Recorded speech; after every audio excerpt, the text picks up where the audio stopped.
I'm doing very well, thanks, Carl. And yourself? Yeah, good. We had another good week. So I think this week, Stuart, we're going to catch up on customer. Looking forward to the customer session that's running in a couple of weeks. Just to remind everybody, these are exploration sessions and they're open to everyone. If you want to get involved, just go to www.frb.buzz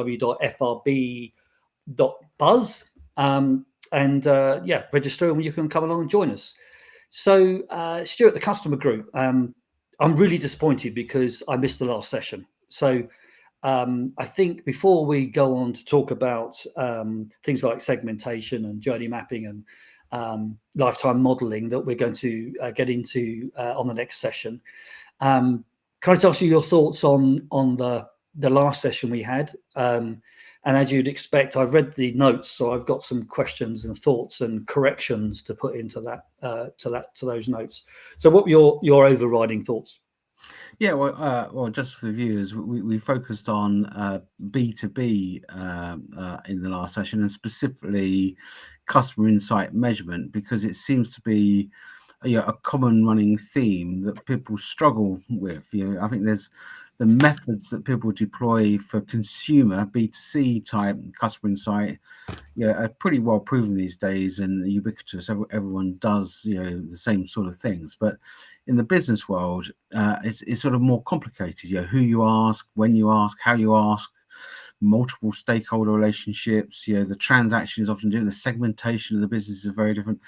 And so we sort of talked through, the means that people were actually doing and why and how it was working and their success points and challenges.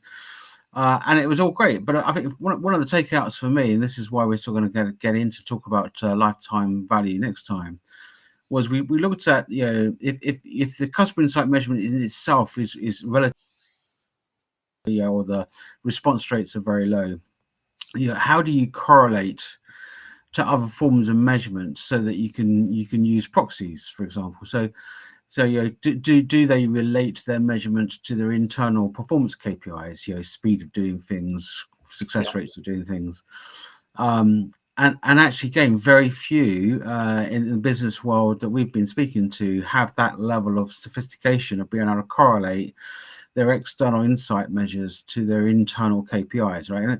And that's I guess concerning because actually you'd think if you had good correlation, you get a much better leading type indicator in terms of what's happening and where you're going, and B, you're more likely to be able to fix things before it become real issues for your customers, right? So that was interesting. Secondly, we asked questions around correlation, across competitors. How do you compare your data to your competitors? Which again, in the consumer world, is done very heavily. Certainly in the businesses I've had the pleasure of working for, we had a really good view of how we were performing from an insight perspective versus how our competitors were performing along the same sort of questions. And again, much more difficult in the business space, it would appear. I mean, some people were doing things like if they lost a tender, were going back to find out the rationale why, and obviously that's sort of slightly different, but again, good insight, clearly. But actually, in terms of like sophisticated, more ongoing service-related or sales-related questioning of competitors in line with what they do, very little happening. And the third set, which again was also, and this is where it gets to lifetime money, it was, how does your insight measurement correlate to your business outcomes? And obviously, if you're improving customer experience, customer satisfaction, the business outcomes are normally one of sort of three things, and it sort of changes depending on your business model. But they're often increased share of wallet, as in where your client wants to spend more money, how much of that is spent with you versus your competitors. It is increased loyalty. They stay with you for longer. You retain the customer for longer. They spend more over time with you. And the third dimension is recommendation. How much do they help you in acquiring new customers that you can sell to? And it's sort of the business outcomes along those three sort of lines. And again, very few people in the business world were really looking at those metrics, or the correlation between, if they do something well from a customer experience perspective, what was it truly worth from a business outcome perspective, right? There really was very little information, and I guess that's what took us to the next session. We're gonna look at lifetime value, which again, there's lots of science being applied to some of this stuff over the years, but more in the consumer space. It's undoubtedly slightly harder in the business space, but it doesn't mean it can't be done. And therefore, we're going to look at what people have been doing. How does it work? How does it not work? What's the challenges? Okay, so well, it's interesting listening to you and having read the notes from the meeting, Stuart.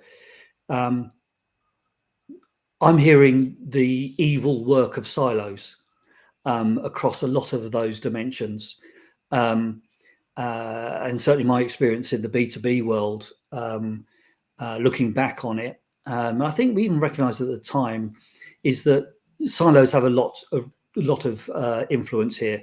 So typically you've got a sales function, you have a operations function, you may have a production function, and you've got a service function, and their priorities are quite different. Sales sell things, and they don't want anything to interrupt the selling. Production wants to make things; they want to make things consistently. Service department want to have a difficult job of wanting to prove their ability to service clients, but everybody else thinks that service shouldn't be necessary because the product is fine. And then you've got operations that are trying to balance the whole thing. And quite often, insight will bounce around. The ownership of insight will bounce around with those different silos. And I know one of the companies, one of the European companies I worked with a few years ago, that was definitely at play. And it was really interesting how they all saw the insight differently to help their own agenda. And all those three things. It's interesting when you get to competitor analysis, of course, and what we're going to talk about in a minute, which is sort of lifetime. Operations don't want to see things changing. The salespeople will see things changing, and they may promote the change because it means they can sell a whole load more things, right? So I think I would tend to go up the ladder with that, if you like, and say, okay, let's look at the silos, and that might be something that we can help people do on an individual basis, some like through our focus groups rather than in a group session, because I think that's very dependent on your particular context and circumstances. As I say, who owns what, where the insight's coming from, and certainly the quantitative insight, where's that coming from? So yeah, I'm hearing silos all over that, which is interesting. And again, it was definitely part of. It was definitely part of the conversation. The silos can be a good thing. They can equally get in the way, and parochial interest, which is what you just discussed, is definitely there. The interesting thing is it also equally works on the client side in a business relationship, because it's not only you've got multiple touch points, the client also has multiple touch points with often parochial interests and different needs. And therefore, it's not as easy. Even if you sort yourselves out, it's not as necessarily easy based on how your client is structured and how they function. And to the level that even some of the success metrics that were going on were to do with the individual relationships and the success of those individual relationships between the companies. And then when someone leaves, say one of your client businesses, suddenly they found themselves floundering, because they're one person that was backing them and their business has disappeared.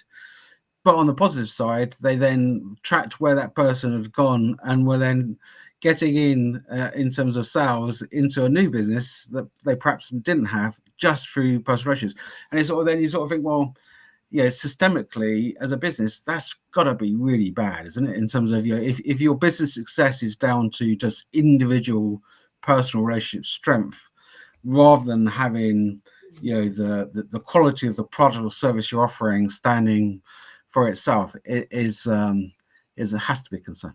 It's interesting, Stuart, because I know it's crazy, but even in large enterprise organizations, one person, one individual can make a huge difference if they're customer side or client side. You're absolutely right. There was a company I was working with that was in the telco market, and they had an engineer who would regularly gamble.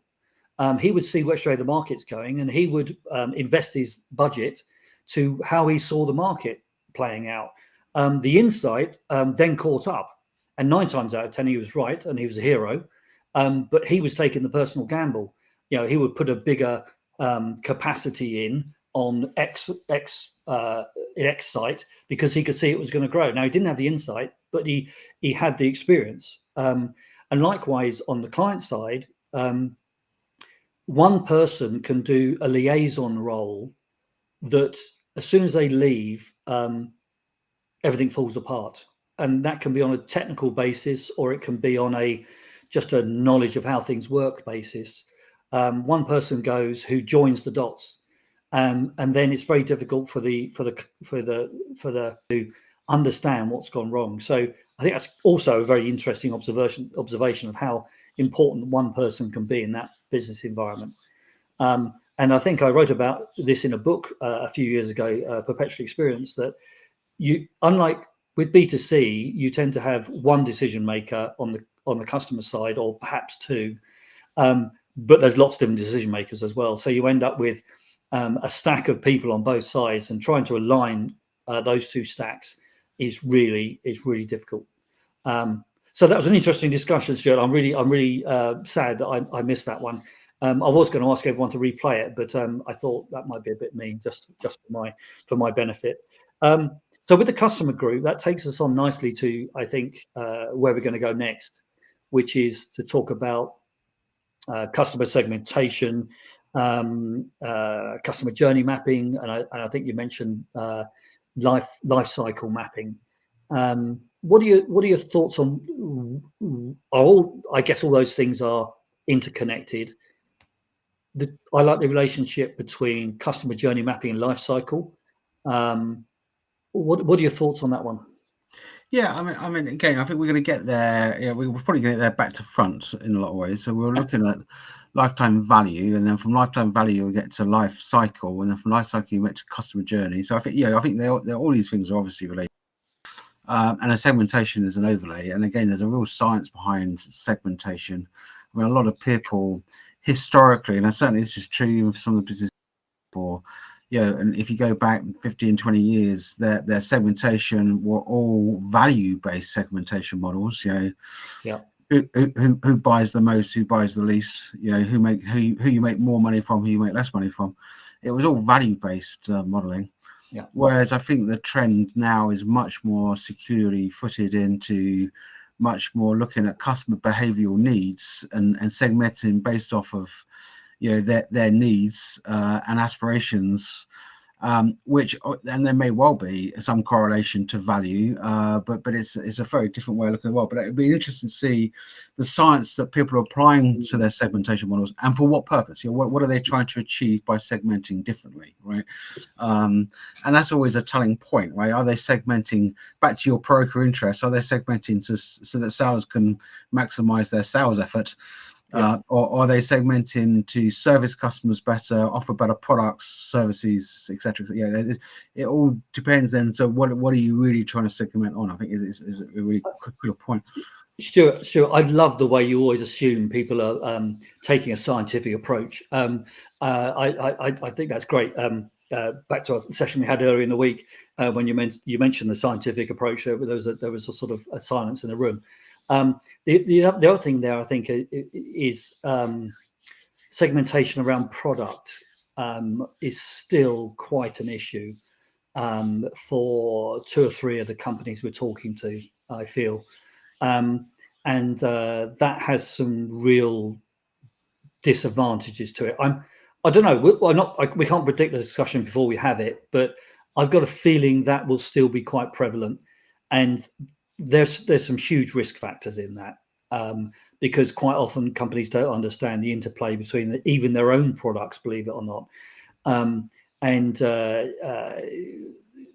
one of our people got involved with a company that was doing printers, I think, and was completely blind to the fact that another part of the organization was using the printer as a cutter and just putting a cutter tool in instead of instead of an ink tool, and they were blind to each other, and it was phenomenal the difference it made when they sort of opened the door and introduced them to each other. So I think there's still a lot of that going on, and it'll be interesting to see. Also, interestingly, we often talk about consultants in a negative fashion, especially some of the bigger consultancies, but they're very good at identifying that stuff. And it would be good if we could help in some of our focus groups, people pick out some of those things. It'd be really good. So customer journey mapping. I like the idea of doing a lifetime value, then working that back into a lifetime map and then a journey map. Shouldn't a good customer journey map solve this problem? So let me explain myself here. I've come across a lot of instances where people don't look at what happens at the start of the map and the end of the map. So it starts with someone buying something or even someone inquiring, but they really don't look at what's happening before that, the decision-making process, what's brought them in, especially in the B2B world, what's brought them into this market, or even the B2C world, what's brought them into that market. And then why do they leave? What's at the end of that journey? Okay, a good journey map is something people go round and round repurchasing, etc. And we should make it easier, less and less effort as they purchase again and again. We should learn more about them. But what happens when at the end, or are there early signs in a good customer journey map that companies changing direction? Yeah, again, it depends on what you're doing in terms of that mapping, and again, there's good, bad, and ugly on this stuff, isn't there?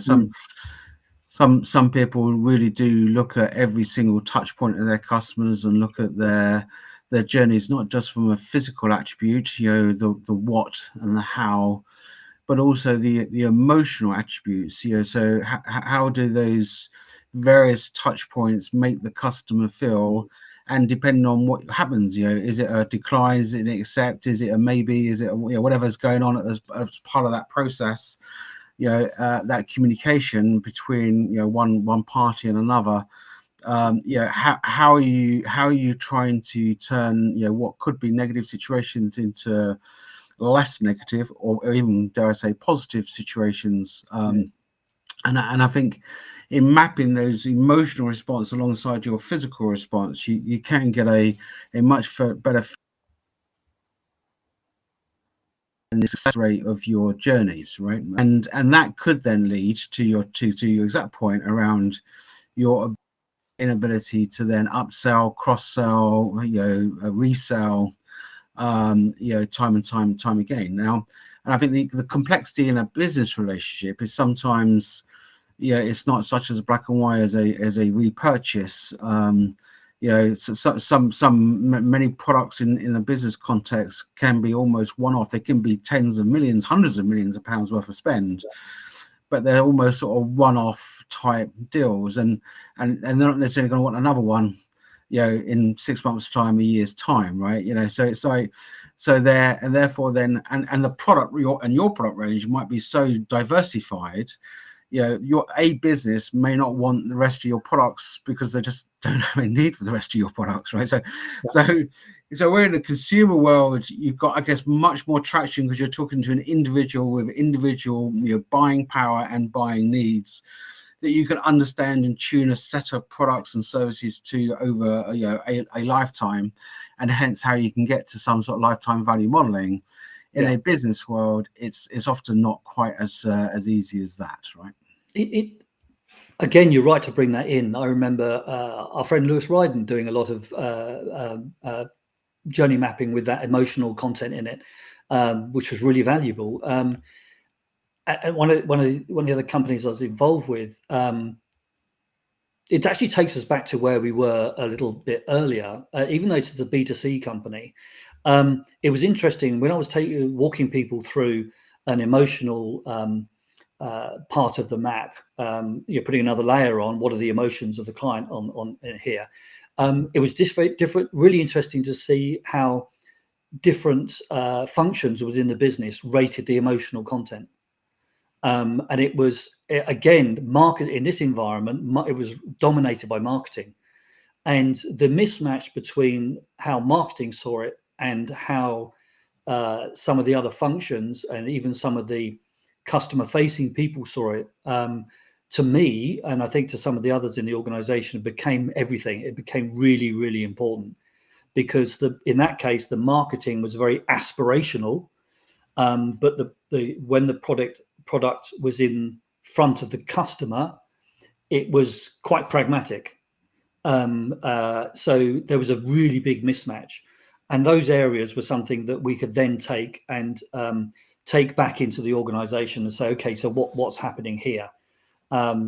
So again, you're starting to tackle that segmentation. It sounds like I'm obsessed by segmentation today, Stuart. I'm not normally, but silos, not segmentation. But it's those silos, I think, have a big role to play, especially if we're talking about emotional journey mapping. How does that? Well, it's interesting because we are touching on some of this stuff in some of our other forums. I mean, because if you take this to the next level, which is, I guess, self-service digital experience, it's still all the same. Your customer journeys, your emotional response is still the emotional response. But in a digital world, you're thinking about then your user experience, your UX, and your visual design that can actually transform, a poor experience into a better experience for a customer.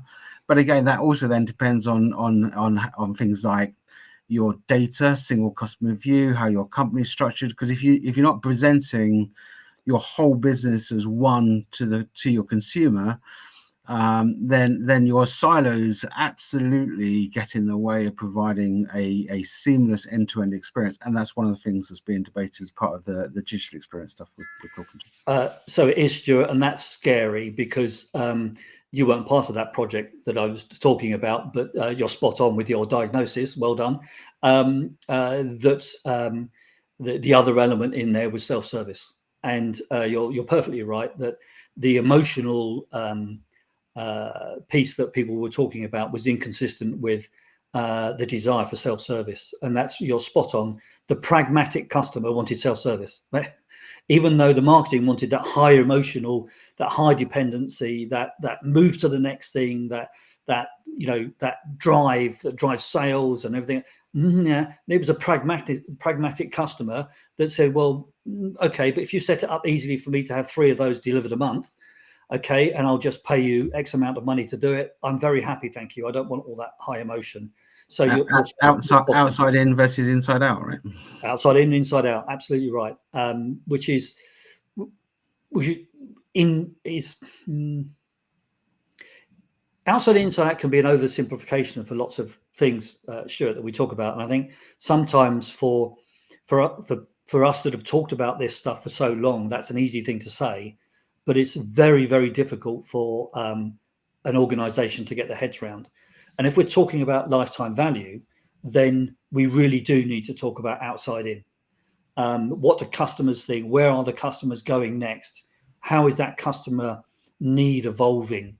And that is the piece that perhaps you could ultimately argue is most important to any organization. How do we get that right? If we think about companies that we know well, like Overbury, they're very good at that.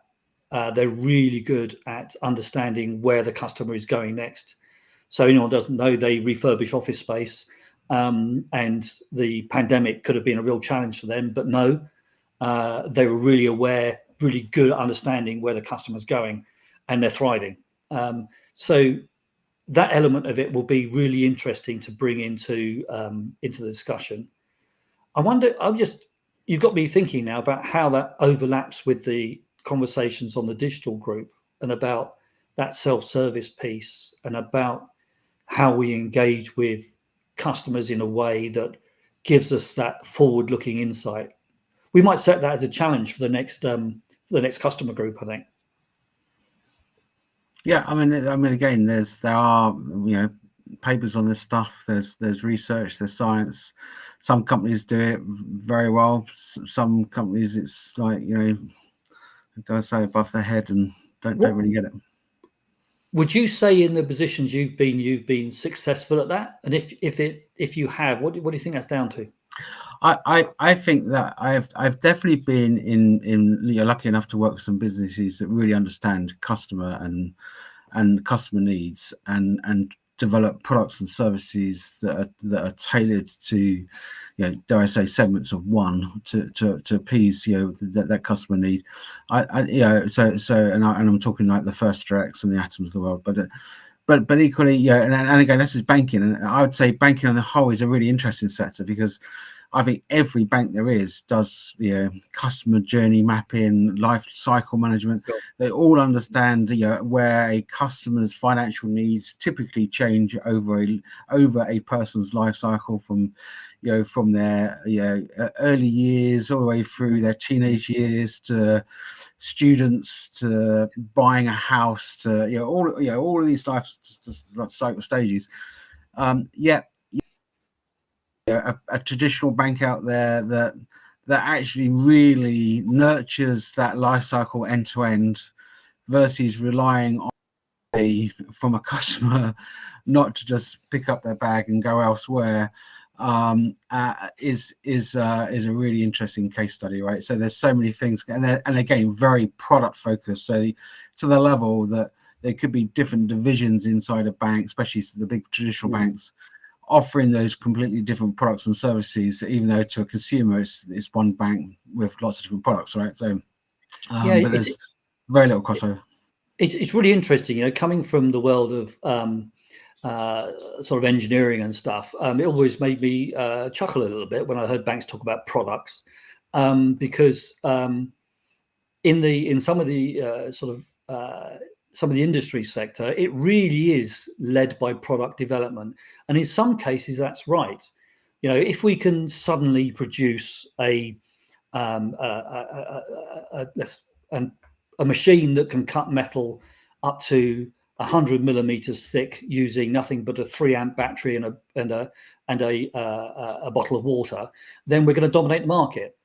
So product led in that respect could dominate the market. I think that's where, again, going back to the B2B, that's where some of the friction is. Some of that is that sometimes it is. I mean, if you go back long enough, I mean, we're old enough, Stuart, to remember when the first smartphone came out. And that was a product development that dominated the market, and still dominates the market now until the fact that smartphones are the accepted thing. So there is, in some cases, customer led. In other cases, the product should lead your development, and I guess there should always be a healthy tension between the two of those. I'm also interested, Stuart, just struck me, is when we were talking with a diversity group earlier in the week, we were also talking about how diversity inclusion ought to track and support people through their lifetime, and there are some predictable lifetime hurdles that people will need support through or need a different approach to. We've all been in a situation when we're young and single and running around, then we get a partner and we want a house, and then we might have children, and et cetera, et cetera, et cetera. And so it's interesting that lifetime modeling might be something that we take into the diversity group, which would be interesting. Okay, so great. I think that's a really good discussion on where we're going to go with the customer group. Looking forward to that one, and I think we've teed up some thoughts about the digital group. Regular listeners will be delighted that I'm joined by Gary next week from Green King. He was with us in the diversity group, so he'll be joining us live next week. So we'll have some fun, Stuart, while you're away on holiday again, I believe. It's hard life. It is hard, isn't it? Viewers will notice that when I was on holiday, I still tuned into the vibe, but we're not going to mention that. Very good. So thank you, Stuart. Thank you for that. Thank you, everyone, for listening, and we'll see you next week.